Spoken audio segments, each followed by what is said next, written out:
คุณเฮงแลบตองนาแค่ขยามามืดเพื่อถึงน้ำปางบอกมาขึ้น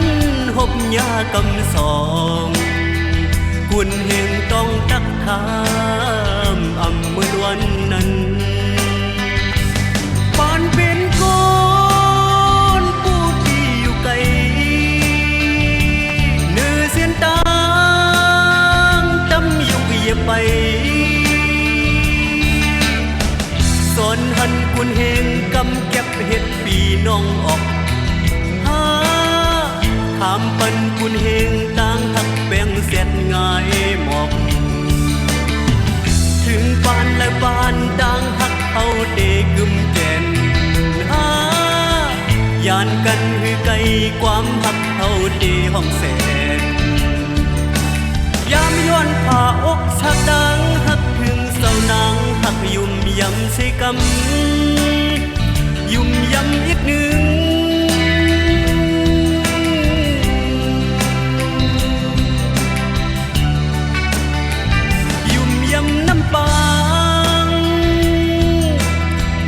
ลัดหิมเวียงมนลินเกี่ยวคุณเฮงหือหมอกหอมหักปีดีหอมหืนหักเย้าสึกหักลายสัตว์กุนหักเย้าสึกหักถึงปานและปานดังหักเฮาเดกึมแก่นยานกันหือไกลความหักเฮาเดห้องแสนยามย้อนผ่าอกสะตางหักถึงเศร้านางหักอยู่กุนเฮงซ้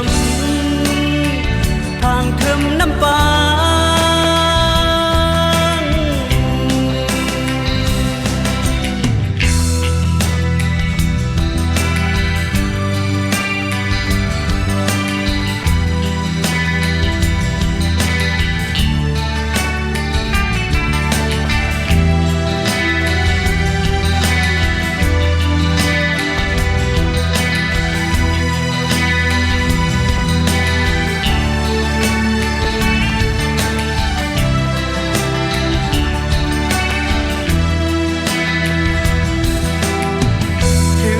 และบานดังหักเฮาเดกึมแก่น